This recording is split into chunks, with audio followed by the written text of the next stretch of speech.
Palitana ST depot સફાઈ કર્મીએ મૂળ માલિકને સોનાની બુટ્ટી પરત કરી કામગીરીની પ્રશંસા કરાઈ।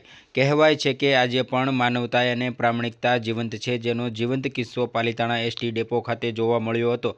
ડેપોમાં સફાઈ કામ કરતા એક મહિલા કર્મચારીને મળેલી સોનાની બુટ્ટી તેના મૂળ માલિક સુધી પહોંચાડી પ્રામાણિકતાનું ઉત્તમ ઉદાહરણ પૂરું પાડ્યું છે। થોડા દિવસો પૂર્વ પાલિતાણા એસટી સ્ટેન્ડમાં સફાઈ કામગીરી દરમિયાન ડીઆર એન્ટરપ્રાઇઝના સફાઈ કર્મી નીતાબેનને સોનાની બુટ્ટી મળી આવી હતી।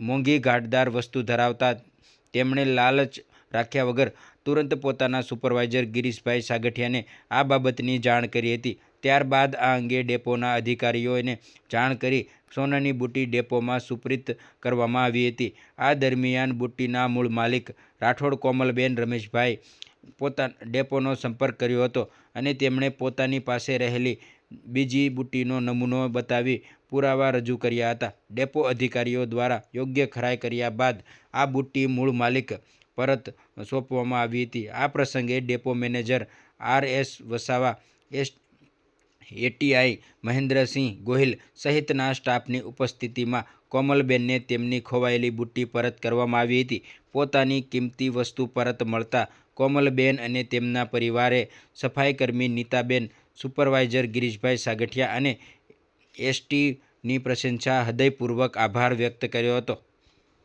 બેન, તમારું નામ? કોમલબેન રમેશભાઈ રાઠોડ, કયું ગામ? તળિયા। હું તમારી બોટી ક્યાં પડી ગઈ હતી ને ક્યાંથી મળી પછી?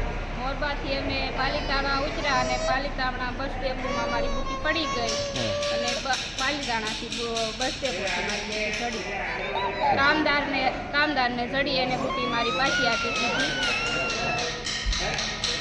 એમનો તમે આભાર પ્રગટ કરો છો? હું એમનો ખૂબ દિલથી આભાર પ્રગટ કરું છું કે એમને મારી બુટ્ટી પાછી આપી દીધી। હું ખૂબ એનો ધન્યવાદ કરું। મારી મેલડી અને હંમેશા હર પર ખુશ રાખે અને હંમેશા એનું સારું કરે।